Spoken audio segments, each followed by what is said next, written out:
Hey everyone, hope you are well. Tonight I did something a little different.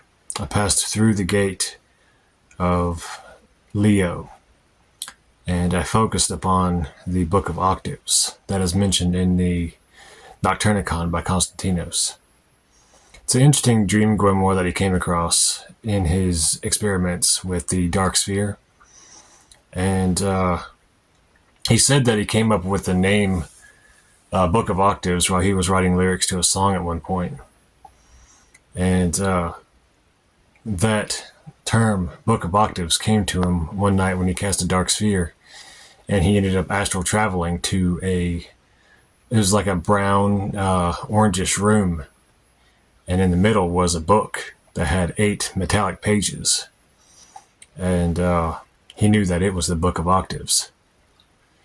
And I was thinking about that for the past few days because I was wondering what kind of grimoires and books on the astral I wanted to experience, and read. First one was the Necronomicon, but that one kept popping up, the Book of Octaves. And I was like, all right, I've tried to work with it before using the Dark Sphere, so let's try the 13 Gates method and see if I can get more of a deeper insight into it. Anyways, I passed through the gate, and on my physical body, I had the book Nocturnicon in my left hand to kind of help me vibrate at the same frequency of that whole current, And beforehand, I carefully read the way the book looks on the astral, to him anyways, so I could kind of chart my journey and vibrate at the same astral frequency as he did when he discovered it. The book has, like I said, 8 metallic pages. The cover is brown, but after that you have a light blue page, and then you have gray, red, black, emerald, purple, yellow, and dark blue pages. All right. What's interesting about this experience was it seemed that those that he wrote about had more of a solidity to them, and the pages afterwards didn't. So it was like those one pages, a lot of people have read about them, so they exist more on the astral plane, but the ones afterwards seemed a little bit more etheric.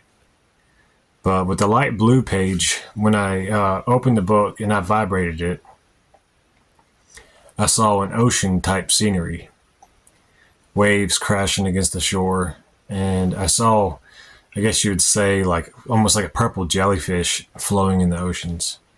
It was rather peaceful, and I lifted the page up and vibrated it between my fingers like he did, and I saw a undine. It's a water elemental spirit, and I think that being, if you can focus long enough to get their name, that would be the ruler of that water realm. And the next one would be the gray page. And I ran my finger across it. And at first I saw mainly the earth and like the earth element and forests and stuff. But then I saw a little bit of things associated with space and space travel, which was strange. It was almost like it was more of a feeling than an actual vision in some parts. So that kind of overlapped. And I lifted it up and did the same thing. And I saw some other kind of spirit.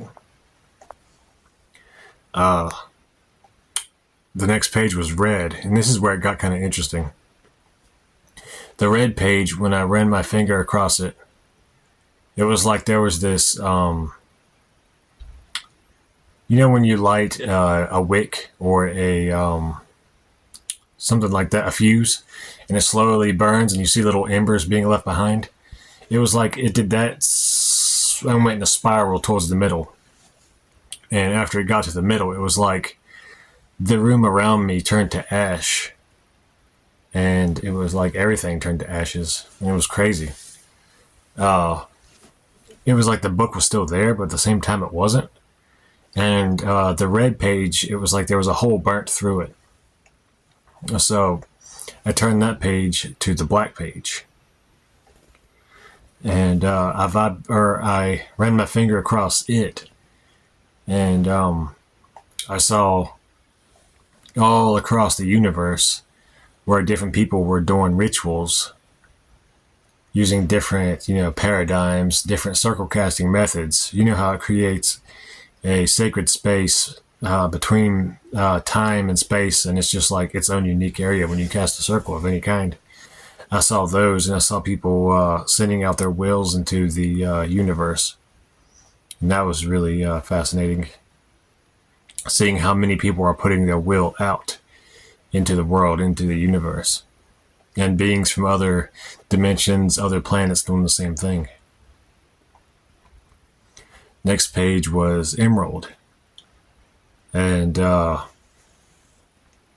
ran my finger across it. And what was interesting about the Emerald page was I saw, like, floating in the air above the earth, but still, underneath the sky, it was like a circular puzzle was up in the air. And there was a ball rolling across it in different sections, and it was like it was slowly changing and opening, unlocking different things. And I'm guessing that's unlocking different layers of consciousness. And I think that Emerald page is associated with puzzles, intellect, and sort of like Mercury type energies. The next page was Purple. I remember that one when I ran my finger across it. I saw little glyphs glowing on the surface, and then I saw a vision of a pathway to a castle.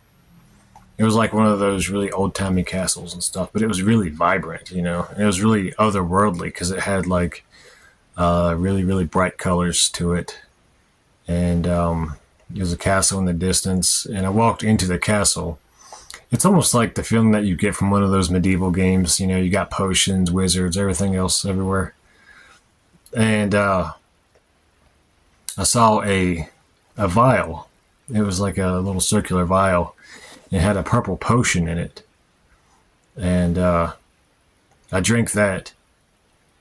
And it was like my perception of the room that I was in on the astral became more defined. And like I could see everything in that room. It became more real to me, I guess you would say. And that was really cool. It's not the first time I've experienced drinking an astral potion, so to speak. I think that one is the sphere of imagination and enhancing your imagination. By this time, I felt something else was in the room with me. And there was a being standing across the little table where the book was sitting, was staring at me. It was strange. It was like it was a woman spirit, but she had like glowing green eyes and the fur and head of a cat, basically. And she was wearing like one of those wizard's hats kind of deals. And she said she was the watcher and guardian of the book, the Book of Octaves. And I thought that was really cool. She gave me her name and a sort of like a sentence that one can call out if one wants to work with that book. Her name is Isimire, Esimirae, or you can pronounce it Esimire. But yeah, she's the guardian and keeper of the Book of Octaves. And you can say something to the effect of, Isimire, come to me and guide me through the Book of Octaves, or something like that, right before you go to sleep. And if she deems you worthy, she can come to you and let you explore the pages. Because I believe when you rub the pages between your fingers, I believe it separates that energy from the energy of the rest of the book. And each one of them has a ruling spirit tied to it. I think if someone worked with it, repeatedly, you could come up with a whole grimoire based on the Book of Octaves. You know, I'm surprised Konstantinos hasn't done that. Um, let's see. After the purple one was the yellow, and when I ran my finger across the yellow page, I'm trying to remember what I saw, because there was a lot of information to try to bring back with me, you know, through the gate. I remember the yellow page had lines on it, like black lines, which was really interesting. I think it had something to do with lava, actually. I don't know. By that point, my memory recall, according to this experience, is kind of hazy. But when I got to the last page, the dark blue, it was like my djinn felt uneasy. He seemed like he wanted to go back.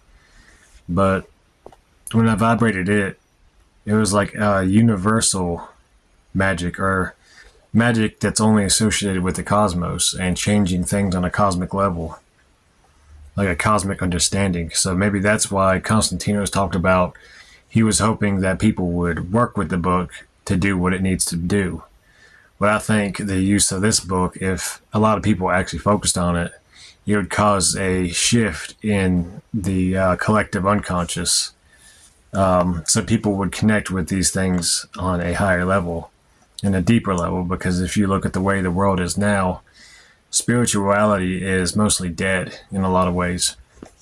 If it's not, turned towards a bunch of gurus just trying to make a quick buck off people. People, having that childlike wonder and wanting to explore things, that has seemed to almost gone out of the world, and it definitely needs to come back,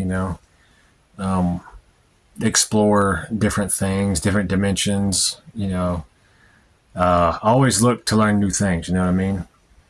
And that's the kind of energy I got from this book, is having that adventurous spirit to tap into these things and see what's really out there, step into the unknown. Yeah, overall it was a pretty interesting experience for sure. I wasn't expecting to get that much from it, to be honest with you. If I work with this book in the future and I come across anything new concerning the Book of Octaves that's not personal, I'll probably make an update to it. But yeah, that is my experience with the Book of Octaves through the lens of the Gate of Leo. Anyways, I hope y'all enjoy. Like, subscribe, share.